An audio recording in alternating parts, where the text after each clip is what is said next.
अस्सलामुअलैकुम। Programme night addition में हम आपको खुशामदीद कहते हैं। नाजरीन, क्या जनरल फैज़ हमीद की गिरफ्तारी से तराजू के दो पलड़े बराबर हो गए हैं? जनरल फैज़ की गिरफ्तारी को नायब वज़ीर आज़म इसहाक डार ने तो एक मुआवजा करार दिया है, तो क्या मियाँ नवाज शरीफ का अपनी खामोशी तोड़ने और सियासत में एंट्री इस मुआवजे के साथ इसको जोड़ा जा सकता है? कल उन्होंने बड़े हाई मोराल के साथ अपनी बेटी वज़ीर आला पंजाब मरीम नवाज़ को अपने पहलू में बिठाकर मियाँ साहब ने माजी के पुराने गिले शिकवे एक बार फिर से दोहराए, लेकिन उनकी इस मीडिया टॉक को ऐसे तस्वुर किया जा रहा है कि जैसे अब शेर धाड़ेगा और खूब धाड़ेगा, लेकिन अचानक सामने आने पर वो कोई नया बयानिया नहीं दे पाए। बिजली सस्ती करने की खुशखबरी दी और ज़बान ज़द-ए-आम एक सवाल जो हम 2017 से सुन रहे हैं, मुझे क्यों निकाला, उसको उन्होंने दोहराया। क्या कहा मियाँ साहब ने कल, ज़रा देखिए। चंद जजों ने मुझे इसलिए निकाला कि मैंने अपने बेटे हसन नवाज से 10,000 दिरहम तनख्वाह नहीं ली, इसलिए मुझे निकाल दिया। इसलिए मैंने कहा था मुझे निकाला क्यों, और आज भी कहता हूँ मुझे क्यों निकाला। ये दिन देखने के लिए जो आज हम सब देख रहे हैं, इसलिए निकाला कि उन गरीबों का जो बिल, जिनको 1600 रुपया बिजली का बिल आता था, आज 18,000 रुपया आ रहा है। इसलिए निकाला कि उस 104 रुपए वाला डॉलर जो है उसको 250 रुपए पे पहुंचा दिया जाए। इसलिए निकाला कि लोग अपने बच्चों को स्कूल नहीं भेज पा रहे क्योंकि फीस नहीं दी जाती। इसलिए निकाला कि 35 रुपए किलो आटा जो उस वक्त मिलता था आज बहुत महंगा हो गया। कुछ मुझे पता लगे कि क्या ये वजह मुनासिब थी एक वजीर आज़म को निकालने की, और उनको कोई पूछने वाला नहीं है। कल मियाँ साहब के सवाल से ऐसे लगा कि जैसे वो आज भी आगे बढ़ने के बजाय 2017 के माजी में कहीं फंसे हुए हैं। हैरत तो ये है कि अगर 2018 में नून लीग का रास्ता रोका गया था तो उसके बाद दोबारा हुकूमत नून लीग की झोली में डाली जा चुकी है। फिर ये शिकवा क्यों दोबारा किया जा रहा है? भाई वज़ीर आज़म है, बेटी वज़ीर आला है, और अब नवाज़ शरीफ को ज़्यादतियों का जिक्र नहीं करना चाहिए, ये मैं नहीं कह रही, बल्कि मुस्लिम लीग नून की इत्तेहादी जमात पाकिस्तान पीपल्स पार्टी के गवर्नर पंजाब ने ये मशवरा दिया था। सवाल ये है कि जो अजाले हो चुके हैं, क्या ये मियाँ साहब के लिए काफ़ी नहीं है? सवाल तो ये भी उठता है कि मियाँ साहब को निकाले जाने के बाद क्या ये सिलसिला रुक गया था? जैसे 2017 में नवाज शरीफ के साथ हुआ तो क्या वैसे ही 2022 में इमरान खान के साथ नहीं हुआ? निकाले जाने के बाद जो ज़्यादतियाँ मुस्लिम लीग नून के साथ हुई, क्या आज उससे ज़्यादा पाकिस्तान तहरीक इंसाफ के साथ नहीं हो रही?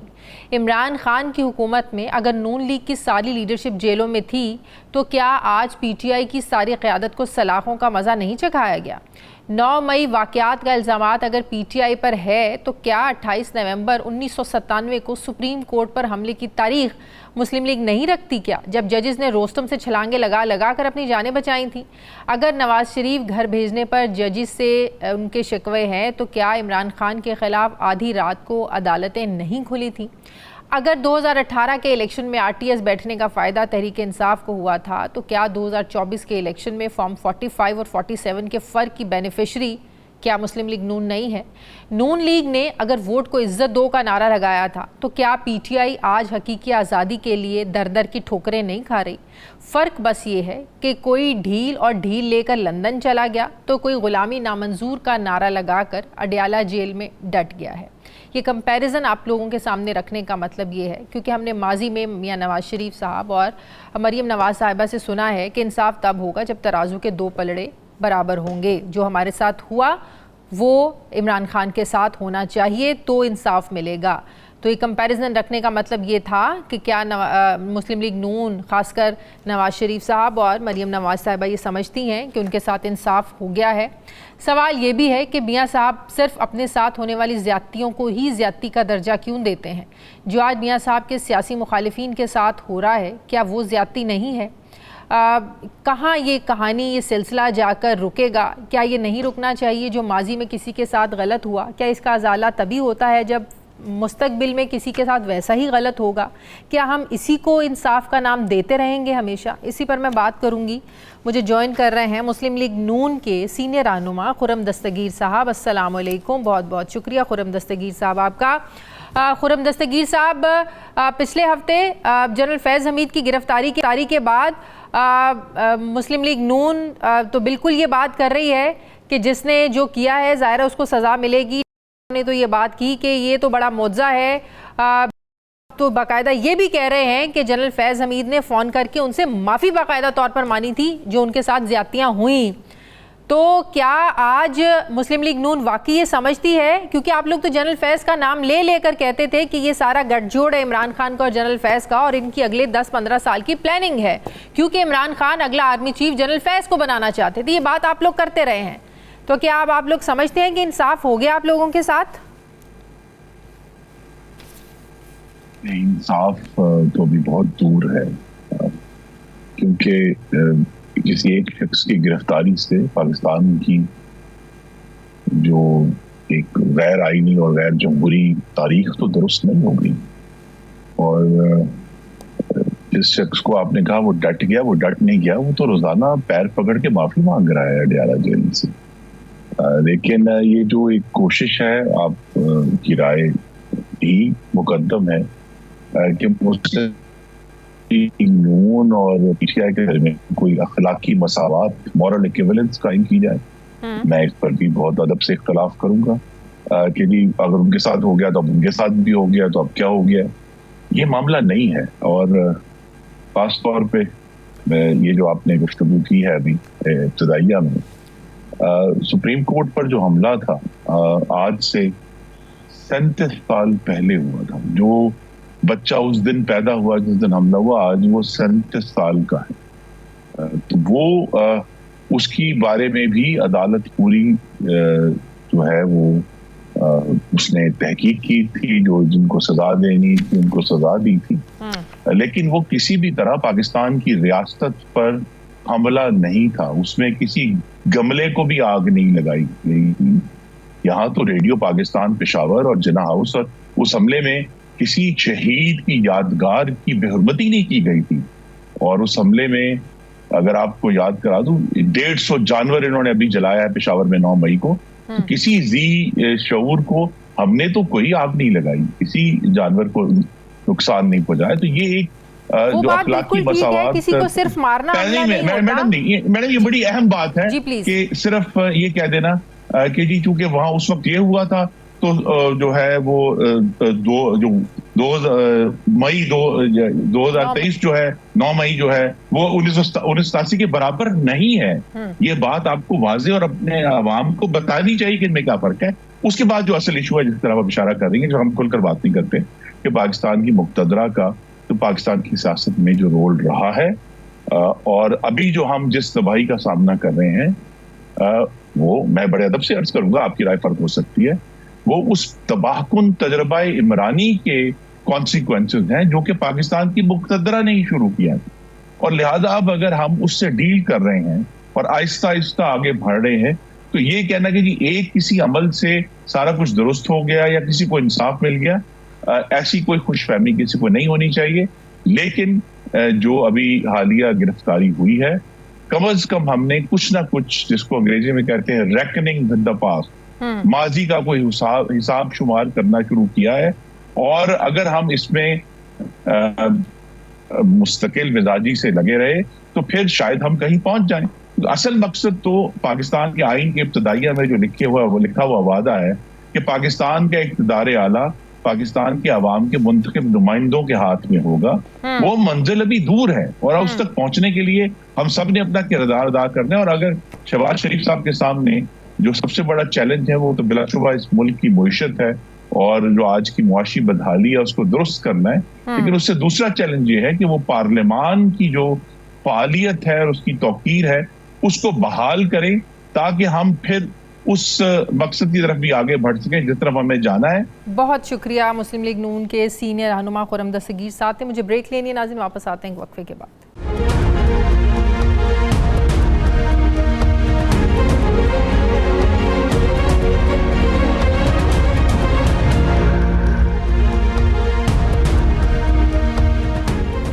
ब्रेक के बाद एक बार फिर से आपको खुशामदीद कहते हैं नाजरीन। जनरल फैज़ की गिरफ्तारी पर हर सियासी जमात और रहनुमा मोहतात ही सही मौक़िफ़ ज़रूर दे रहे हैं, बात कर रहे हैं, लेकिन MQM क्यों चुप है इस मामले पर?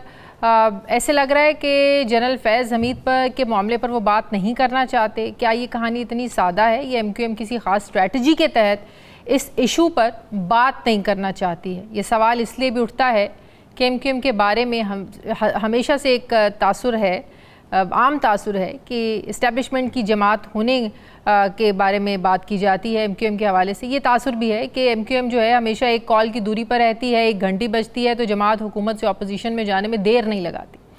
ये दोनों तासुर रहनुमा ये एमक्यूएम के बारे में पाए जाते हैं। वैसे आज की एमक्यूएम हुकूमत के इत्तेहादी भी है और अपोजिशन वाला इख्तलाफ भी खूब करती है। कल मियां नवाज शरीफ ने पंजाब में बिजली सार्फिन को 45 अरब रुपए रिलीफ देने का ऐलान किया, जिस पर एमक्यूएम के सीनियर रहनुमा मुस्तफ़ा कमाल ने आज कहा है कि सिर्फ पंजाब में बिजली सस्ती करने का फ़ैसला कबूल नहीं बल्कि पूरे मुल्क को रिलीफ दिया जाए। बात तो सच है, मगर बात है रुसवाई की कि अगर रिलीफ देकर बेटी की सियासत को चार चांद लगाना मकसूद है तो भाई वज़ीर आज़म हैं और बाकायदा बिजली की कीमतों के ज़िम्मेदार हैं और आपके ताबेदार भी हैं, और जो रिलीफ आपने पंजाब में दिया है इसके लिए वज़ीर आज़म साहब को एक कॉल तो बनती है। सिर्फ बिजली को लेकर ही एमक्यूएम के हुकूमत से शिकवे नहीं हैं, बल्कि गवर्नर सिंध की मुमकिना तब्दीली की खबरों पर भी एमक्यूएम हुकूमत को वार्निंग दे चुकी है। एमक्यूएम रहनुमा फारूक सत्तार का ये मानना है कि अगर नून लीग ने यकतरफा गवर्नर सिंध की तब्दीली का फ़ैसला किया तो फिर हुकूमत के साथ रहने का कोई जवाज़ बाकी नहीं रहेगा। सवाल ये भी है कि एक बार फिर क्यों गवर्नर सिंध को तब्दील करवाने के लिए लॉबी जो है वो एक्टिव हो रही है। हमने देखा कि पिछले हफ्ते ये खबरें भी चल रही थी कि बशीर मेमन साहब को मुस्लिम लीग नून और पीपल्स पार्टी के दरमियान इत्तफाक हुआ है ये लगाने के लिए, लेकिन जिसे बाद में इसकी तरदीद की गई। गवर्नर सिंह की तब्दीली महज पीपल्स पार्टी की ख्वाहिश है या फिर एमक्यूएम के अंदर भी ये राय पाई जाती है अब सिंध को नया गवर्नर मिलना चाहिए। ऐसे में लंबे अरसे तक गवर्नर सिंध रहने वाले डॉक्टर इशरतुल इबाद भी दोबारा सियासत में आने और नई सियासी जमात बनाने का ऐलान कर चुके हैं। सवाल ये है कि डॉक्टर इशरतुल इबाद अगर नई सियासी जमात बनाते हैं तो क्या एमक्यूएम पाकिस्तान की अपनी सफ़ें खाली हो सकती हैं? नई सियासी जमात क्या एमक्यूएम के लिए कराची में चैलेंज बन सकती है? इसी पर मैं बात करूँगी। मुझे ज्वाइन कर रहे हैं एमक्यूएम के सीनियर रहनुमा डॉक्टर फारूक सत्तार साहब। अस्सलाम वालेकुम, बहुत बहुत शुक्रिया डॉक्टर साहब आपका। डॉक्टर साहब, जनरल फैज़ हमीद की गिरफ्तारी के हवाले से नून लीग तो बड़ा खुलकर बात कर रही है और डार साहब तो यहाँ तक कह रहे हैं कि ये कोई मुआवजा हुआ है, जो ज़्यादतियाँ हुई हैं उनके साथ ये अल्लाह ताला ने कोई मुआवजा किया है। एमक्यूएम इस मामले पे क्यों खामोश है? मैं ये समझता हूँ कि हमने जाहिर है कि इस मामले पर अगर हमने कोई तमा खराशी नहीं की या कोई रिएक्शन नहीं दिया, कोई बयान नहीं दिया, तो हमने इसके कोई मुखालफत भी नहीं किया। और जाहिर है कि वो फिर कोर्ट मार्शल का मामला है ना, तो इसका मतलब है कि उनकी गिरफ्तारी का फैसला तो सिविलियन डोमेन में अगर कहीं सपोर्ट किया जा रहा है, प्राइम मिनिस्टर उनकी पार्टी की तरफ से और उनके वज़रा बयान दे रहे हैं, तो वो ज़्यादा प्रीवी है, उन्हें ज़्यादा मालूम है। आप लोग तो तहरीक इंसाफ के अहम इत्तेहादी भी रहे हैं, वजारतें भी थीं आप लोगों के पास, और जबकि ये कहानियां हैं जो नून लीग भी इल्ज़ाम लगाती है कि इमरान खान जनरल फैज़ को नया अगला आर्मी चीफ बनाना चाहते थे, बिल्कुल सेम पेज होने की बात करते थे, और इमरान खान बाद में उन्होंने ये भी इस बात का भी एतराफ़ किया कि कोई कानून साजी करनी हो, तरमीम करनी हो, एतमाद का वोट लेना हो तो बंदे तो इकट्ठे करना एजेंसियों का काम होता है। क्या ये सब आप लोगों ने देखा हुआ है? क्या इमरान खान के दौरे हुकूमत में सारा जो कंट्रोल होता था वो जनरल फैज़ के ज़रिए ही होता था? देखिए, अगर इस बारे में अगर कोई रिस्पॉन्स हमारे यहाँ से देना चाहेगा और दे सकता है तो मेरे ख्याल में खालिद मुगल सिद्दीकी भाई, क्योंकि उस ज़माने में हम तो खुद, मैं सिर्फ इतना आपको बता सकता हूँ, अगर आप मेरी ज़ाती राय अगर लें तो जो तंजीम में खालिद भाई और मेरे दरमियान या आमिर खान भाई और मेरे दरमियान जो उस वक्त इख्तलाफ हुआ था, तो मुझे ये महसूस होता है, और जाहिर है कि फिर मेरी पार्टी से बेदखली भी हुई थी। तो मैं तो ना असेंबली में मुझे तो हरा दिया गया था ना 2018 के लिए। बिल्कुल बिल्कुल। मुझे तो फॉर्म 46 पर हराया गया था। अभी जो फॉर्म 45 47 की बात होती है, तो मैं उस वक्त चर्चा करता था फॉर्म 45 46। तो फॉर्म 45 46 का बेदरेक इस्तेमाल करके मुझे सीट नहीं लेने दी गई थी। तो मुझे लगता है कि उस वक्त जाहिर है कि DGI जो थे या DDGC कम अज कम जो थे वो जनरल फैज़ थे। DGI तो बाद में बने। जी। तो उनका भी इसमें कोई दखल हो सकता है। जब पीटीआई को सीटें मिली कराची से, और खालिद मुगल भाई तो खुद कहते थे कि हाँ हमारी कम से कम 8 सीटें तो हमसे छीनी गई हैं। चले मैं कहता हूँ 8 नहीं, लेकिन मैं 6 पर तो आपको आज भी सबूत दे सकता हूँ। अच्छा। 6 सीटें तो जिसमें मेरी सीट भी थी, तो कोई ना कोई तिगड़म तो DDG लेवल पे होगा जब जनरल। बिल्कुल वही इल्जाम जो आज एमक्यूएम पर लगता है कि एमक्यूएम को भी सीटें लेकर दी गई हैं, बिल्कुल वही इल्जाम ना। इसीलिए मैं तो ये बड़ा दिल करके कहता हूँ कि फिर आए ना कोई नेशनल एजेंडा बनाए और 2018-2024 दोनों के इलेक्शन पर एक आला सतही कोई अदालती कमीशन बनाकर पहले उसे पूरा मौका दे कि वो असल में बताए कि कौन कौन सी सियासी जमातें बिल्कुल या ना चाहते हुए एस्टैब्लिशमेंट की मंजूरी नजर हो जाती हैं, और अगर एस्टैब्लिशमेंट फर्ज कर ले उनकी मदद पर आ ही जाती मैदान में तो वो क्यों नहीं उसे रोकती, अगर ऐसा है तो। और फिर अगर वो मतलब के इल्जाम वही है, बस किरदार बदले हैं। 2018 के किरदार और थे, आज के किरदार और हैं। अब किसी और जमात को अगर वो सपोर्ट करे तो गलत, अगर मेरी जमात को सपोर्ट करे तो सही। तो इसीलिए मैं कहता हूँ कि सियासी जमातें ये जो बात करती है ना, कोई भी हो, कि इतनी ना बड़ा पाकी दामा की हिकायत, दामन को जरा देख जरा बंदे कबा देख। तो मतलब ये है कि सब बहुत पारसा बनने की कोशिश करते हैं। अभी आपने खुद इमरान खान के 2-3 जुमले दोहराए ना, एक पेज पर हैं और उनको बनाना चाहते हैं, और कोई आईन और कानून में तरमीम हो जाएगी और लोगों को पकड़ पकड़ के लाना तो एजेंसियों का काम है। अगर ये बात पब्लिक में कही गई है, ये उनका एक बयान है, तो फिर मुझे बताइए कि वो क्या कहना चाह रहे हैं। तो इसका मतलब ये है कि पीटीआई अगर आज कोई बात करे उसके बरस, तो इसका मतलब है, मैं इसीलिए कहता हूँ कि देखिए कल ये होगा कि हम फिर पीटीआई पे इसी तरह के इल्जाम लगा रहे होंगे जो आज पीटीआई शायद इत्तेहादी जमातों पे लगा रही है या PMLN। चले एक चीज़ तो आप लोग, ये मैं तो अप्रिशिएट करती हूँ कि एटलीस्ट आप लोग हैं जो ये कहते हैं कि अगर कल को कुछ गलत हुआ, ज़रूरी नहीं अगर आज वो आप लोगों के साथ हो रहा है तो उसको हम सही का नाम दें। ये आप लोगों की बड़ी ज़बरदस्त बात है कि अगर कल को आप लोगों की सीटें छीनी गई थी वो गलत था, तो अगर आज आप लोगों पे इल्ज़ाम लगा रहे हैं तो आप खुलकर कह रहे हैं कि बिल्कुल इसको इन्वेस्टिगेट करवा लें। ये अच्छी बात करवा लें, और मैं कह रहा हूँ दोनों को करवाएं। अच्छा, अब ये इन्वेस्टिगेशन में टाइम लगेगा, मेरा भी कोई इसमें इन्फ्लुएंस नहीं होना चाहिए इन्वेस्टिगेशन में, आपका भी नहीं हो, तो क्या सारी जमातें एग्री करेंगी कि चलो यार कुछ अर्से। लेकिन ये तो आप लोगों को शकूक को शुभात है ना। इंटरेस्टिंग बात कर रहा हूँ, इंटरेस्टिंग बात कर रहा हूँ कि देखें मेरा जुमला लें आप, मैं कह रहा हूँ कि जब तक ना PMLN उस पर इन्फ्लुएंस डाले ना PTI डाले, इतना न्यूट्रल, इतना गजन, इतना आला सतह का, इतना काबिल एतबार फोरम एक बार इस मुल्क के 25 करोड़ आवाम पर रहम खा के हम सब मिलकर बना दें, और तब तक हम इंतजार करें कि उसमें से जो गंद निकलेगी वो उसकी छींटे किसकी उस पार्टी पर कितनी आएगी। मुझे लगता है हिस्सा बकदरे जिसका सबको, तो इससे आप लोगों को आज सीटें जा सकती हैं। इल्जाम तो लगे हुए। मैं कह रहा आए तो फिर हम किसी हुकूमत में ना हो, हम किसी भी हुकूमत में ना हो, और एक कौमी, देखिए ये मैं एक मैं वो बिल्ड कर रहा हूँ नैरेटिव, आप समझ लें, और ये एक मेरी राय है कि एक कौमी हुकूमत बना दे और उसके साथ एक कमीशन बना दे, कौमी कमीशन, वो बता दें फिर सारी सियासी जमातें एक उसी को ट्रूथ एंड रिकंसिलिएशन कमीशन कहेंगे, उसमें अपनी अपनी दानिशा नादानिशा गलतियों का कचरा उसमें पे में डाल के कहें कि मट्टी पाओ मूव फॉरवर्ड, आगे बढ़े। तो आप कह रहे हैं कि मौजूदा मसाइल के हल, मेरी बात सुने ना, या आप कह रहे हैं कि कौमी हुकूमत बना दें, एक ज़बरदस्त तरीके से इलेक्शन भी तभी हो सकते हैं, इस्लाहात हों, और ऐसा इलेक्शन कमीशन हो जिस पर सबको एतमाद हो, और ये जो भी सारी आप लोगों ने इन्वेस्टिगेशन करवानी है, चाहे 2018 हो या 2024 के इंतखाबात हो, सारी कौमी हुकूमत बनाएं और करवाएं, और फिर जो दूध का दूध पानी का पानी हो और किसी को कोई एतराज़ ना हो। ये देखिए, ये शाजिया, ये कोई मेरी पॉलिसी बयान नहीं, मेरी पार्टी का, मेरा जो इसको आप, ये आपकी अपनी ज़ाती राय है। हाँ, मेरी ज़ाती राय, और ज़ाती राय मैं इसलिए कह रहा हूँ कि मुझे पता है कि इस मुल्क को इस बहरान से निकालने के लिए अगर कोई सियासी जमात अपने आप को 100% सही और दूसरे को 100% गलत कहेगी, ये मसला 10 साल के बाद भी शाजिया ज़ीशान पता नहीं उस वक्त तक पोस्टिंग करे ना करे, जो भी करेगा, लेकिन ये वाली मेरी और आपकी ये वाले प्रोग्राम की जो है ना, ये क्लिप जरूर चलाएगा ये वाली, आप समझिए।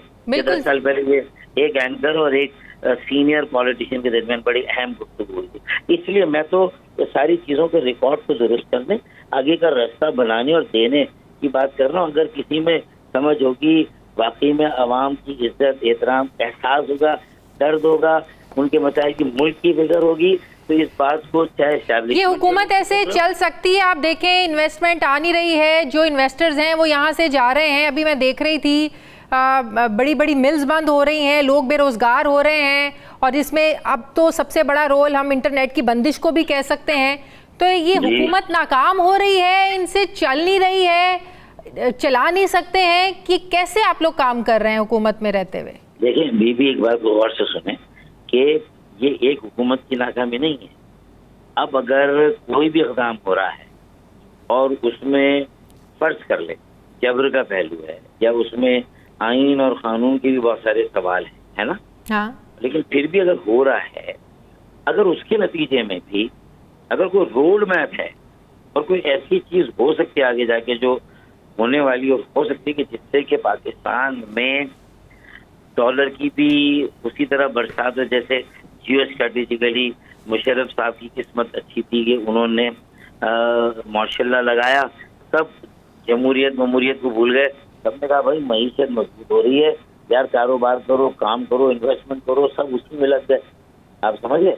इसी तरह जवाहर के जमाने में भी ऐसा ही हुआ। महबूब अल्लाह का जो बजट था वो तो सर चढ़कर बोलता था और जादू था उसका, और पाकिस्तान की जो ग्रोथ रेट पहली मतलब 7%, 7.5%, 6.5% पर तरक्की की चरण में चली गई थी। तो उस वक्त लोग भूल गए थे कि भैया माशाल्लाह इसको हटाना। MRD तो बहुत बाद में आई ना, फिर इसी तरह ARD बहुत बाद। तो आप कह रहे हैं मार्शल लॉ के दौरे जब भी हो तभी सब कुछ फलता फूलता है? नहीं, मैं कह रहा हूँ कि लेकिन उस वक्त किस्मतें उनकी अच्छी थी जवाहर साहब की, मुशर्रफ साहब की, कि उस वक्त अमेरिका को आपकी जरूरत पड़ गई थी, अफगानिस्तान दोनों को है।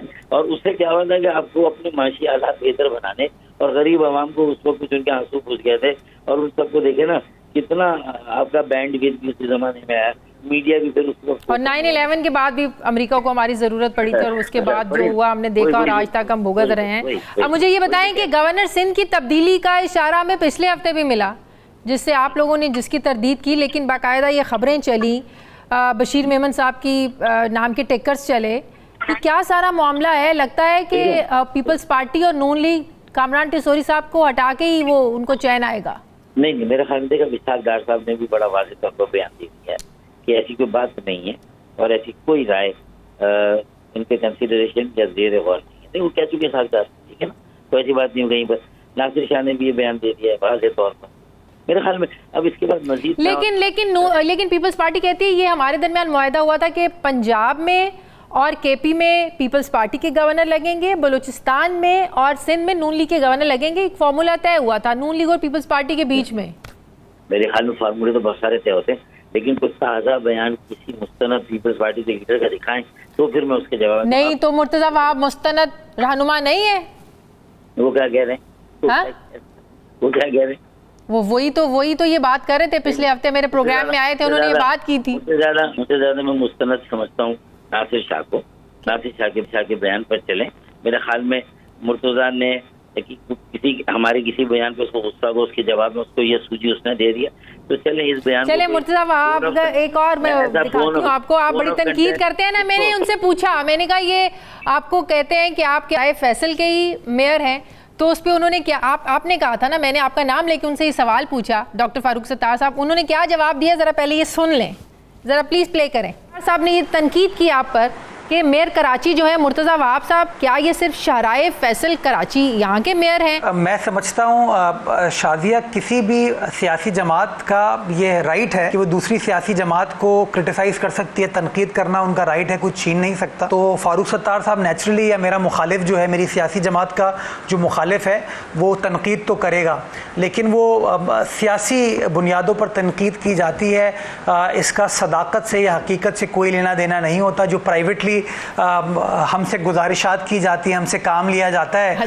वो जिस दिन मैं पब्लिकली बताना शुरू कर दूं तो फिर मैं समझता हूँ लोगों की सिचुएशन ख़राब हो जाएगी। अगर फारूक सत्तार साहब को काम नज़र नहीं आता तो 100 बिस्मिल्लाह, मैं समझता हूँ कराची वालों को काम नजर आता है, काम देख रही है। मैं समझता हूँ वो है ना गाना, पर्दे में रहने दो पर्दा ना उठाओ, पर्दा जो उठ गया तो पता नहीं क्या क्या हो जाएगा। ये मैं फारूक सत्तार साहब से ज़रूर पूछूंगी, हो सकता है मुझे वो बता दें, बहुत बहुत शुक्रिया आप आपका। बाबू भाई से पूछिएगा। पूछूंगी, मैं ज़रूर पूछूंगी। जी डॉक्टर फारूक सत्तार साहब, क्या गुजारिशात आप करते हैं जो वो कह रहे हैं कि पर्दे में ही रहने दो, पब्लिकली लेकर आएंगे तो बड़े लोगों की पोजीशंस जो है ना वो ख़राब हो जाएंगी? मेरे ख्याल में मुर्तज़ा साहब ने जिस तरह शुरू किया था मेरे तनकीदी बयान का जवाब देना, उसमें वो बहुत डिफेंसिव थे ना। इसका मतलब लोग भी चाहते थे कि एक बयान फारूक भाई ने दिया तो एक बयान मैं दे दूं। अब ये बयान, जवाबी बयान, फिर बयान, मेरे ख्याल में इसलिए मेरा बनता नहीं कि मैं कोई और नहीं, आप वाकई कोई गुजारिशात की हैं, कोई चले काम पड़ ही जाता है। नहीं, पता है क्या, उन्होंने ये कहा है कि सियासी तौर पर तनकीद का हक है, उन्होंने बयान दिया, लेकिन हकीकत कुछ होती है, तनकीद कुछ ऐसा नहीं। लेकिन दूसरा हिस्सा भी तो आपने सुना ना कि फिर उनसे पूछ लें जो गुजारिशात हमें करते हैं, अगर मैंने पब्लिकली कर दिया तो पोजीशन खराब हो जाएगी। तो मैंने कहा कि आप पब्लिकली करें। नहीं तो वो मैं कहता हूँ कि मुझे वो फारूक भाई कहते हैं, मैं उनको मुर्तज़ा भाई कहता हूँ, मैं तो पब्लिकली भी मुर्तज़ा भाई कह रहा हूँ, वो भी मुझे पब्लिकली बाबू भाई कहते हैं आपको। इसका मतलब ये है कि वो भी बड़े को कहते हैं, एहतराम के लिए कहते हैं।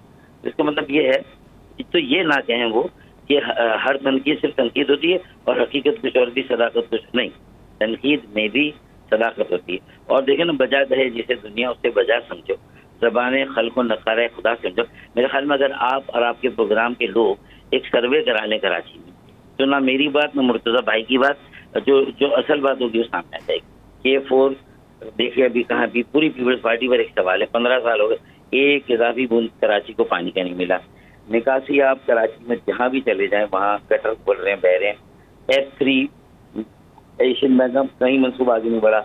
मास ट्रांजिट में लाल बसें आ जाती हैं, हरी बसें आ जाती हैं, 15-15, 20-20, 25-25, अगर 3.5-4 करोड़ शहर देखें, सारे शहरों में पब्लिक ट्रांसपोर्ट है, 15-15 बसों से तो पब्लिक। हाँ, सर्कुलर ट्रेन क्यों नहीं बनी? जायका आया, काम करते हुए तो नजर आते हैं, वो जाते भी हैं। देखिए मैं कब देखें, अगर एक मेयर ऐसा थोड़ी कि वो वोट लेके या मेयर बन के घर जाके सो जाए ना, इसको हम इतनी बहस नहीं बनाते। ये फैसले तो फिर अवाम ही करेंगे आखिर में जाके। हम ये रोजाना की तनकीद को लेकर तो नहीं बैठ जाएंगे, मैं और वो कि हम दोनों अपना टाइम इसी पे जाया करें। उनका भी मुद्दा ये था कि फारूक भाई ने कहा तो मैं जवाब दे देता हूँ, और वो जब गिनाएंगे कि हाँ मैंने ये काम किए, उन्होंने कहा ना वो गिनवाऊंगा तो मैं फिर बात निकलेगी। वो आपकी गुजारिशात बताना चाह रहे थे जो बताई नहीं।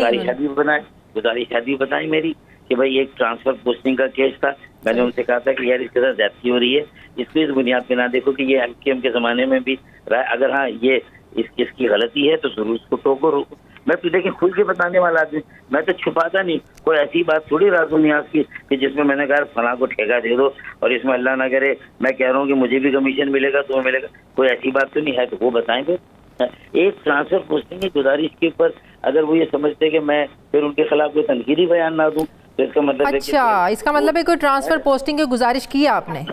हाँ की मैंने एक की। यार बहुत दिनों से बैठा हुआ साइड लाइन पे, वो आदमी बेहतर है, दूसरों से बहुत बेहतर है, जो भी आपका आदमी उससे अच्छा है। तो अगर मैं अपने एक राय मशवरा दूं, अच्छा ये थोड़े कि लाजिम वो करें ना करें, ठीक है। अब करके फिर ये नहीं हो सकता कि वो एहसान जताएं और फिर ये एहसान जता के, और अगर नहीं किया तो आप फिर तनकीद ना करें। हाँ तो मतलब तो फिर मैं तनकीद ना करूँ, मेरे ख्याल में ये नहीं, ठीक है, ये रूल्स ऑफ द गेम नहीं होने चाहिए। और फिर अगर बतानी है तो फिर आप खुल के बताएं, ये भी ना रखेंगे भाई पर्दे में बात रखिए, ये ना करें। ठीक है, बहुत शुक्रिया। जी चले, वक्त बिल्कुल ख़त्म हो गया। इंशाल्लाह अगले में तफसीलन में और बात होगी आपसे। बहुत बहुत शुक्रिया। MKM के सीनियर रहनुमा डॉक्टर फारूक सत्तार साहब मेरे साथ हैं। मुझे ब्रेक लेने नाज़रीन वापस आते हैं वक्त के बाद।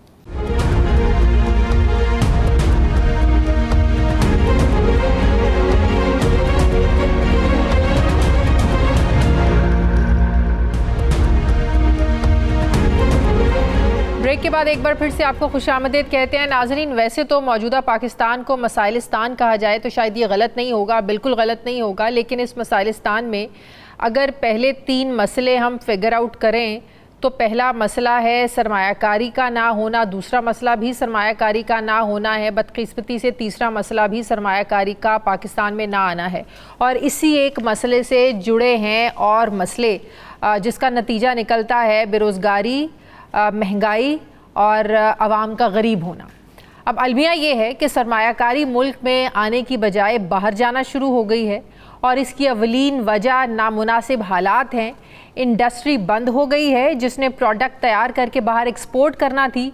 जाहिर है इसकी सबसे बड़ी कॉस्ट महंगी तरीन बिजली की है, कारोबार बंद हो रहे हैं, पेट्रोल ने किसी भी प्रोडक्ट की ट्रांसपोर्टेशन कॉस्ट इस कदर बढ़ा दी है कि जो कारोबारी तबका है, बिजनेसमैन है, उसको तो कुछ समझ में ही नहीं आ रहा है कि वो क्या करे।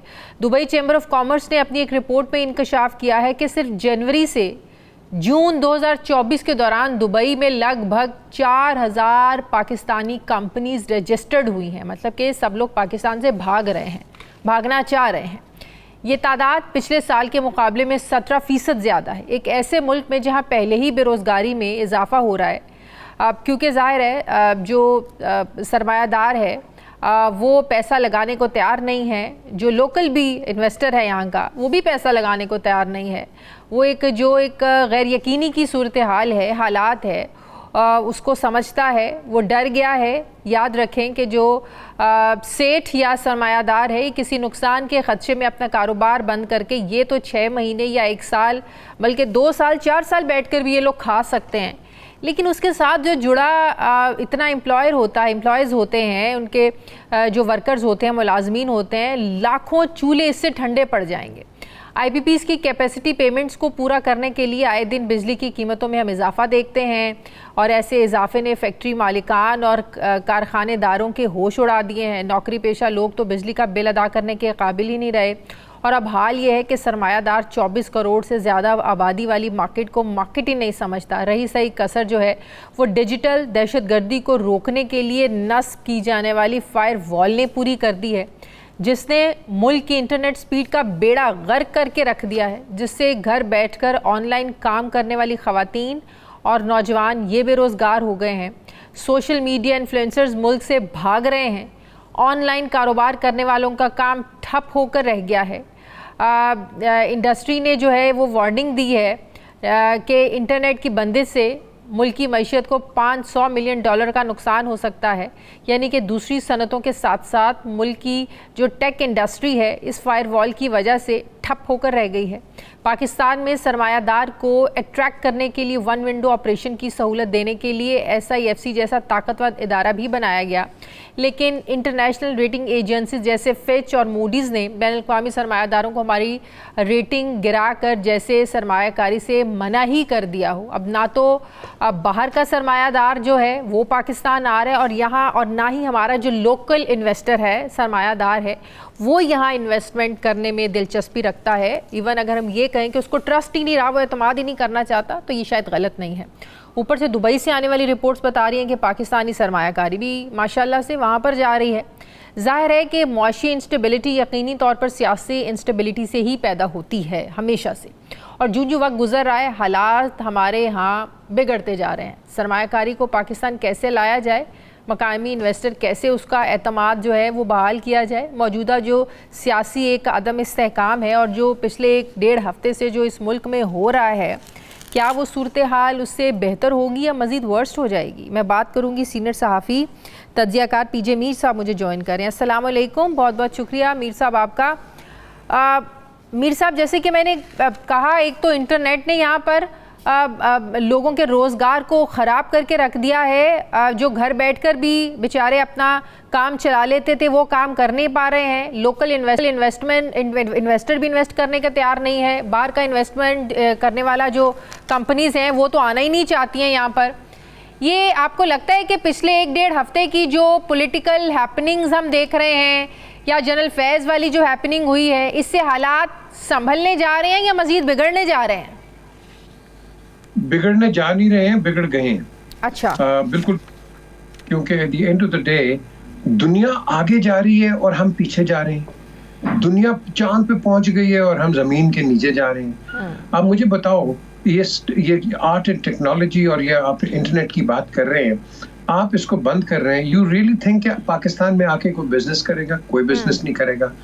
लेकिन सवाल इसमें उठता है शाजिया कि आप ये कर क्यों रहे हैं?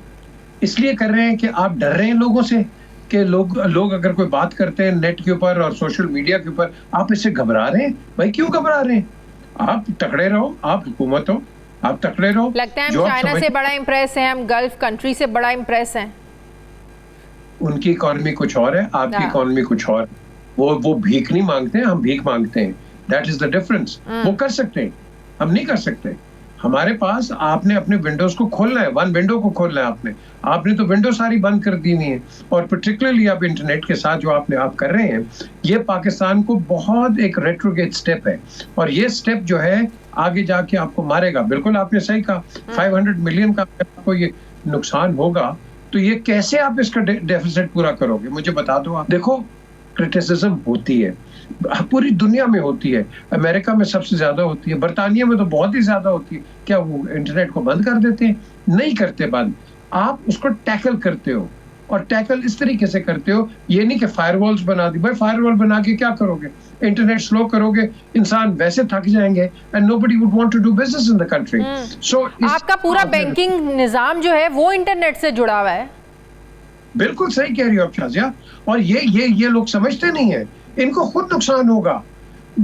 तुम क्यों घबरा रहे हो लोगों से? अगर तुम लोगों से डर रहे हो, then leave the government and get out. लोगों के साथ आपने चलना है। लोगों अगर कोई शिकायत कर रहा है, उनसे सुन लो, भाई क्या तुम्हारी प्रॉब्लम है? आप मुझे बताएं, इनका क्या नुकसान होगा? इनके बिजनेसेस यहाँ चलते हैं या बाहर चलते हैं? वो तो बाहर ही है शाजिया, आपको तो पता ही है। क्या नुकसान होगा? कोई नुकसान नहीं होगा, कोई नुकसान नहीं होगा। And at the end of the day हम पाकिस्तान का नुकसान कर रहे हैं, किसी पार्टी का नुकसान नहीं है, ये पाकिस्तान का नुकसान है। सिर्फ इसलिए कि अगर मैं इक़्तिदार में हूँ या मैं ऑपोजिशन में हूँ, तो भाई मेरे खिलाफ कोई बात ना हो जाए, तो इसको बंद कर दो। आप इसको सुधार सकते हैं। आप लाइसेंस, जाहिर है आप कहें कि वो सिर्फ सहाफ़ी डिजिटल मीडिया पे बन सकता है, जिसको हम लाइसेंस सिर्फ जारी करेंगे, इशू करेंगे। 100 तरीके हो सकते हैं। आप ट्विटर तो आपने पहले ही बंद कर दिया है, लेकिन आप खुद भी जो है ना वो सुपर VPN जो है ना वो डाउनलोड करके तो आप खुद भी उसके मोहताज हुए बैठे हैं। तो बात यह है कि आप कानून साजी आप करते भी हैं, फिर आप उसको इम्प्लीमेंट करने की वो भी आप लोगों की हिम्मत नहीं होती।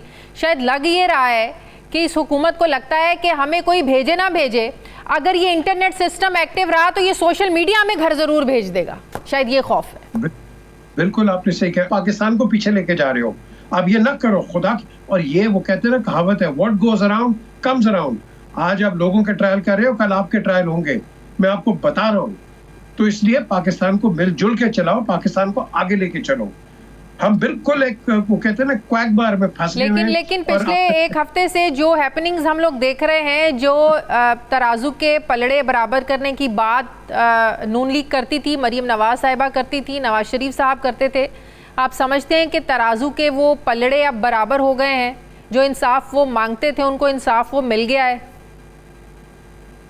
जो ये तो आपने नैरेटिव, अगर आप जनरल इनकी बात कर रहे हैं, तो बिल्कुल ये तो नैरेटिव बहुत पहले था, इसको अंदर कर देना चाहिए, उसको भी अंदर कर देना चाहिए। उसको एक तो नैरेटिव आपका पूरा हो गया, लेकिन नहीं, दूसरा नैरेटिव आप जनरल फैज की गिरफ्तारी के बाद लगता है मुकम्मल हो गया, पूरा नहीं हुआ, मुकम्मल हो गया। नहीं जी, अभी भी नहीं है। अभी तो और एक दो लोग हैं जिनके पीछे जाएंगे ये।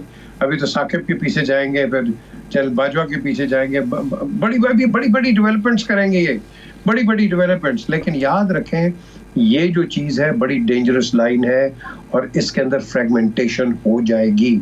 और फ्रेगमेंटेशन जो है, हमने इसको बचाना है। हम कभी भी ये नहीं चाहेंगे कि हमारी सोसाइटी के अंदर फ्रेगमेंटेशन हो जाए, साइट्स हो जाए, और अल्लाह ना करे ऐसा कोई काम हो जिसमें पाकिस्तान को नुकसान हो। ठीक है, बहुत शुक्रिया सीनियर सहाफ़ी तज्ज़ियाकार पी साहब मेरे साथ है, बहुत शुक्रिया आपका। नाज़रीन, प्रोग्राम का वक्त खत्म हो गया, फीडबैक दें, अपना ख्याल रखें, मुझे इजाज़त दें, अल्लाह हाफ़िज़।